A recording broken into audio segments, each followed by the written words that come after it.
fantaisiste. Mick est le rédacteur en chef de l'Atlas du Times, la référence internationale depuis 2 siècles. Et pour sa nouvelle édition, il a fallu rectifier 20 000 éléments des cartes en 4 ans. La faute au changement climatique et à l'action des hommes. C'est un peu un travail de détective. On trouve un début de piste dans un journal, par exemple, et on creuse pour savoir ce qui se passe vraiment sur place.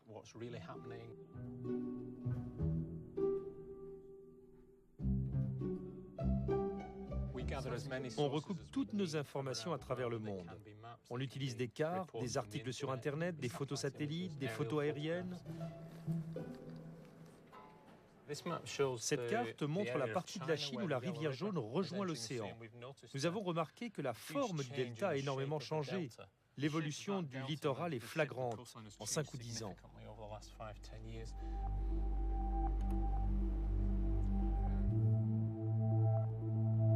Le lac Tchad en 73. Le même en 2007. Entre ces 2 cartes de la mer d'Aral, il y a 30 ans d'écart. Cherchez l'erreur.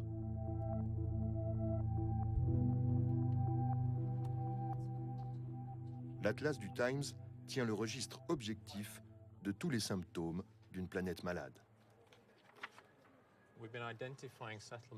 Nous avons constaté que des villages ont été abandonnés. Par exemple, au Canada, sur la côte du Labrador, il y a le campement de Davis Inlet. Il y a aussi un endroit que nous tenons particulièrement à l'œil, c'est le village de Shishmaref, au nord de l'Alaska, qui est menacé par le changement climatique. La fonte des glaces fait que la façade maritime est de plus en plus exposée aux tempêtes. L'érosion est un vrai danger pour les villages.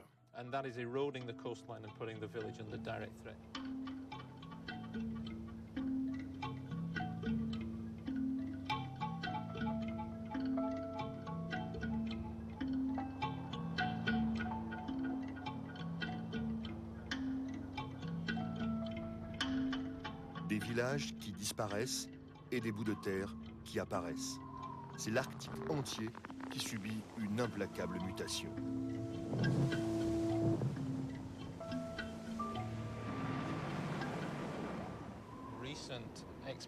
Des explorations récentes ont montré qu'avec la fonte des glaces, il y a une nouvelle île qui est apparue. On pensait jusqu'à maintenant qu'elle faisait partie du Groenland. On l'a baptisée l'île du réchauffement parce qu'elle a été découverte à cause de la fonte de la calotte polaire.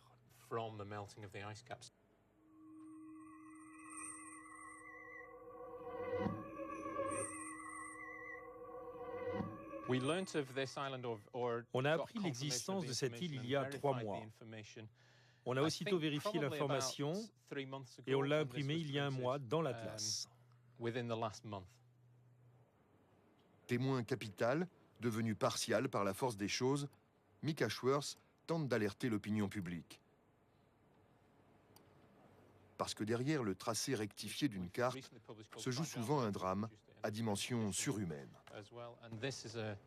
Voici une série de photos prises à quelques années d'intervalle au même endroit.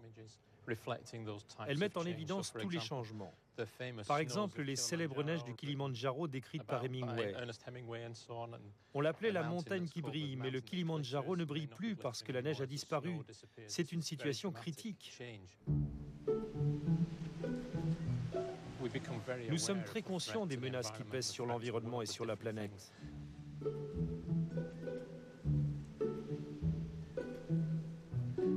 Les cartes sont un moyen formidable de souligner ces changements et elles permettent d'écrire au jour le jour l'histoire d'un monde en péril.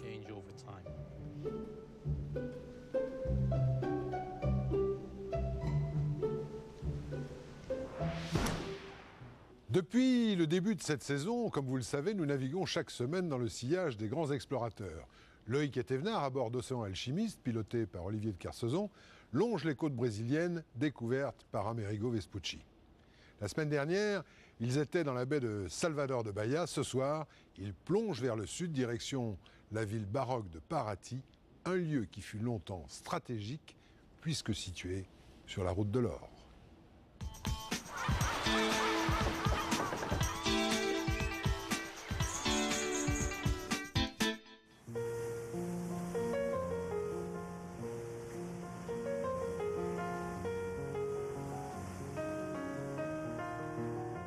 Tout a changé, rien n'a changé.